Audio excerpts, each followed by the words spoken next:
لیکن تجھے پتہ نہیں کہ یہ کسی ماں کا بیٹا ہے، پتہ نہیں کسی بیوی کا شوہر ہے۔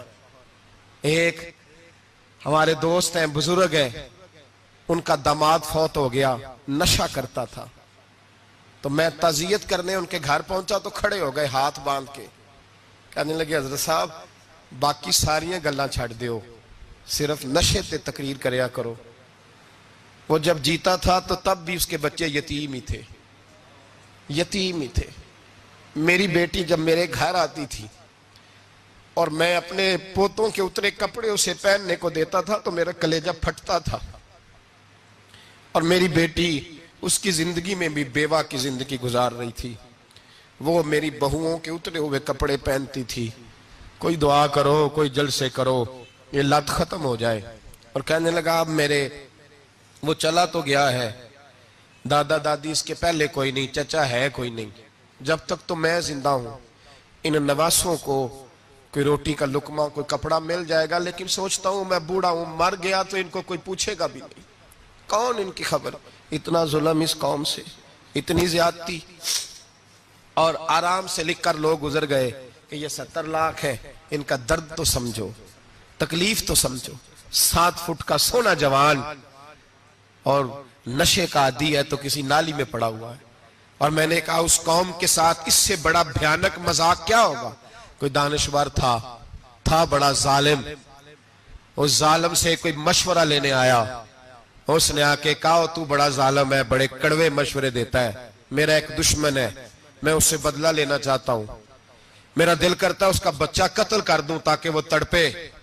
تو ظالم نے کہا اسے قتل نہ کر، وہ تو اس کا باپ 2-4 مہینے رو کے چپ کر جائے گا، پھر میں سخت سزا دینا چاہتا ہوں، مشورہ دے۔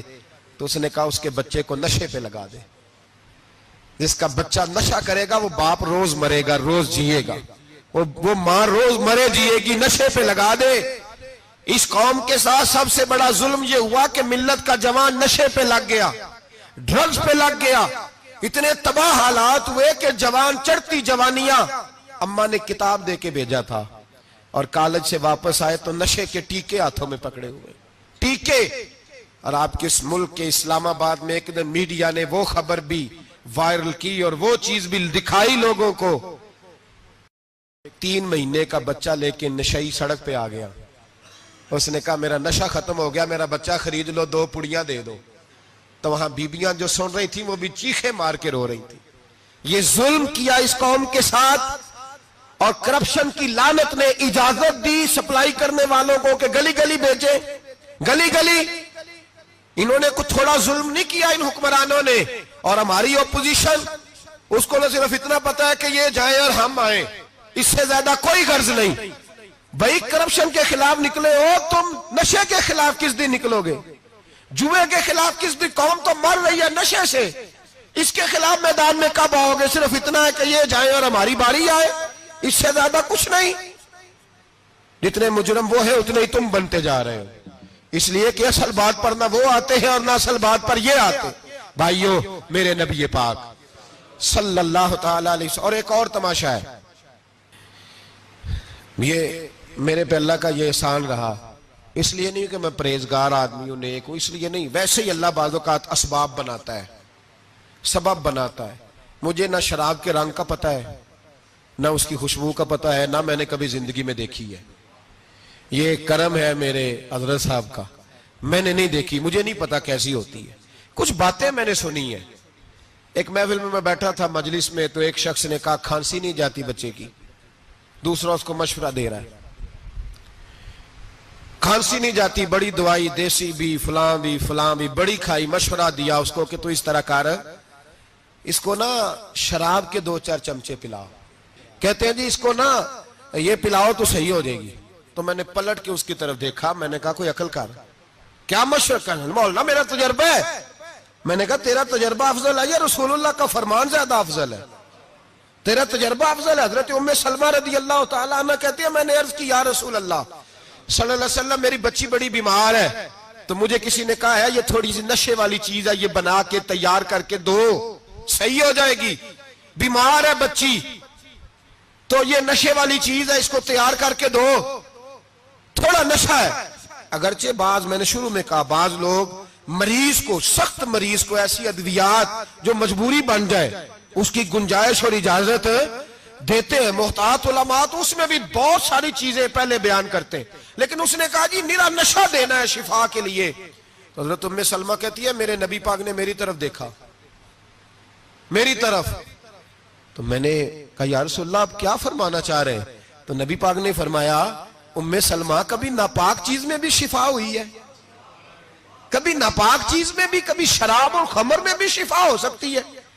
شفا رب کریم نے رکھی ہے پر شہد کے اندر رکھی ہوئی ہے، شفا اللہ نے رکھی ہے قرآن مجید میں رکھی ہوئی ہے.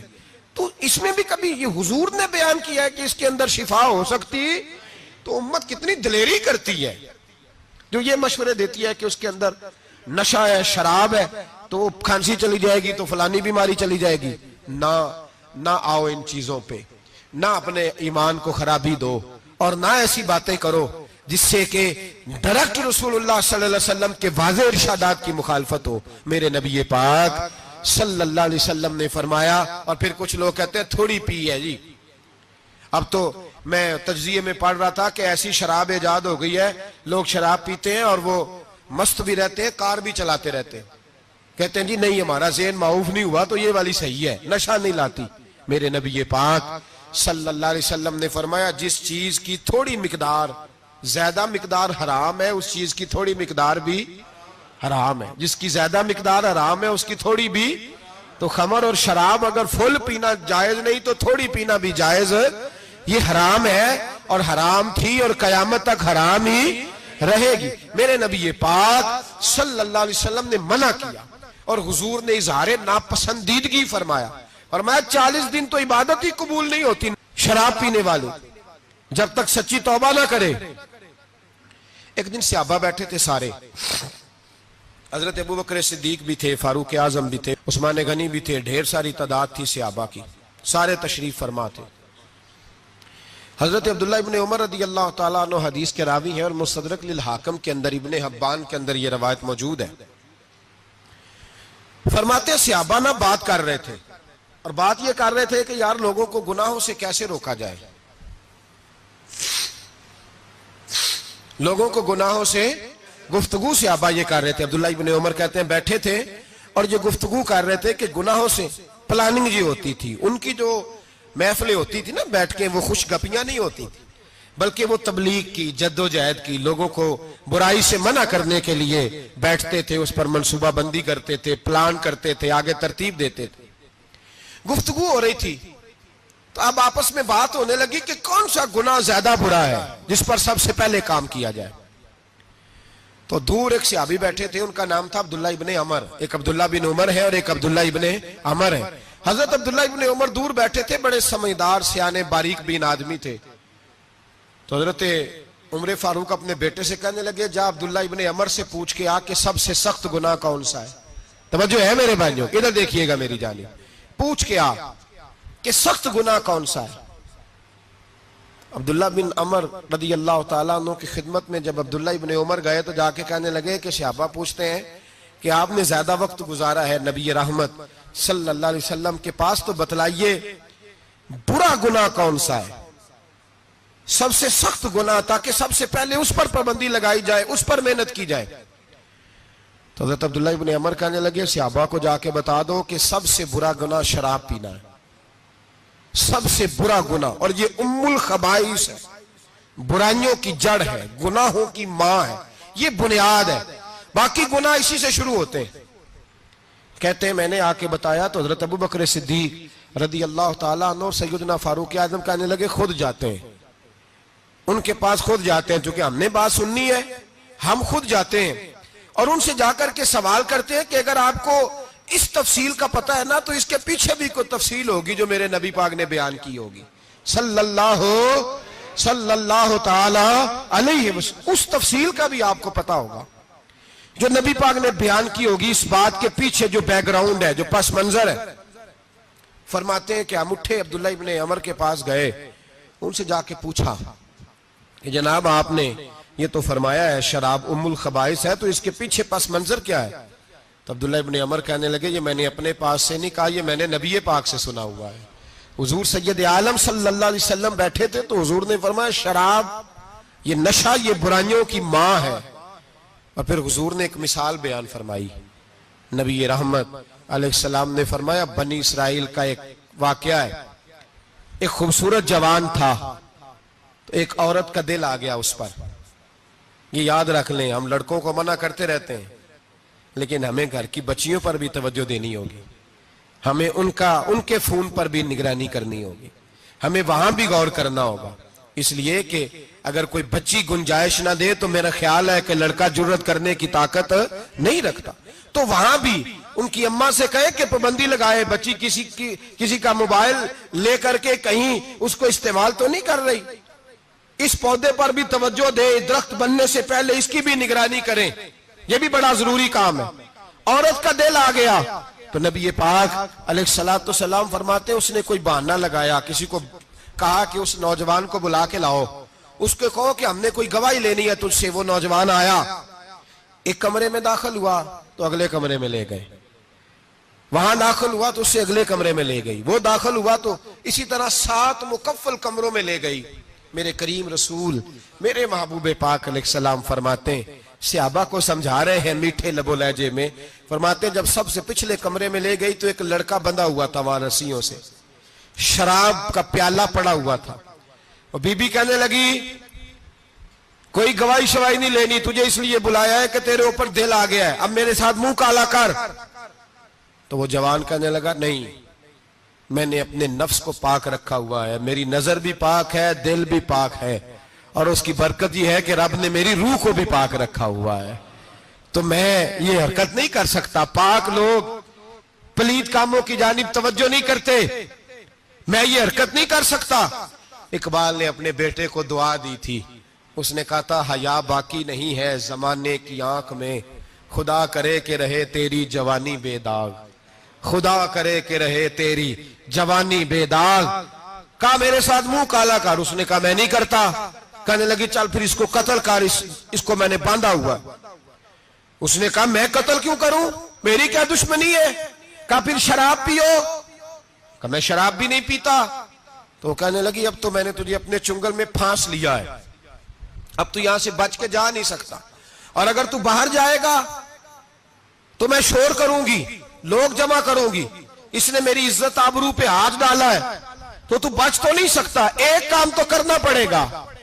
محبوب فرماتے ہیں اس نوجوان نے سوچا کہ زنا بھی بہت بڑا جرم ہے, قتل بھی بہت بڑا گناہ ہے, چلو اب مجبوری ہے تو شراب پی لیتا ہوں. لیکن وہ سمجھا نہ کہ شراب تو بنیاد ہے. اس نے ایک پیالہ جو پیا کہنے لگا ایک اور دے دو, دوسرا پیا تو کہنے لگا ایک اور دے دو. اب 3 پیالے 3 بوتلیں شراب جو پی چکا تو خماری چڑھ گئی. اب اس عورت کے قریب جانے لگا کہ میں تیرے ساتھ زنا کروں گا. اس نے کہا جب تک میں قریب نہیں آنے دوں گی جب تک تو اسے قتل نہ کرے. اس نے اسے قتل بھی کیا, زنا بھی کیا. تو محبوب فرمانے لگے یہ قتل اور زنا جو ہوا ہے تو یہ شراب کی وجہ سے ہوا ہے. گویا شراب وہ جرم ہے جو قتل بھی کرائے گی, جو زنا بھی کرائے گی. اور اگر آپ نشئی کو دیکھیں, اگر آپ شرابی کو دیکھیں تو کیا وہ ڈکیتیاں نہیں کرتا پھرتا, وہ چوریاں نہیں کرتا, وہ اپنی ہی ماں کا زیور نہیں بیچ آتا, وہ اپنی ہی بہن کا پڑا ہوا جہیز نہیں بیچ آتا, وہ اپنے ہی گھر میں ڈاکے نہیں ڈالتا, وہ اللہ کے گھر مسجد میں آ کر کے چوری نہیں کرتا. وہ صرف اس لیے کرتا ہے کہ یہ نشہ, یہ شراب یہ ماں ہے گناہوں کی, یہ جڑ ہے. ملت کے لوگوں یاد رکھو, اس امت اس پاکستان کے ساتھ جہاں بہت سارے ظلم ہوئے وہاں بڑا ظلم یہ ہے کہ بہت بڑا طبقہ جوانوں کا نشے کا عادی ہے. وہ نشہ انہیں عشق مجازی اور عورتوں کے عشق کی جانب لا رہا ہے. وہ نشہ چوریاں کرا رہا ہے, قتل کرا رہا ہے, ڈکیتیاں کرا رہا ہے. بہت بڑے ظالموں نے بہت بڑے ہاؤس بنائے ہوئے ہیں جن کے اندر شراب فراہم کی جاتی ہے, نشہ دیا جاتا ہے. میں نے تو ایسے ایسے لفظ سنے کہ الیکشن کے دنوں میں ووٹ لینے کی خاطر سیاستدان انہیں نشہ فراہم کرتے ہیں, انہیں باندھ کے رکھتے ہیں, روز تمہیں پڑیا ملے گی, ووٹ ہمیں ڈالنا. اتنا ظلم, اتنی زیادتی, اتنا جبر, ایک انسان کے ساتھ کھیلنا. لوٹ آؤ, پکڑو ان کا دامن, اپنے گھروں کو بچاؤ.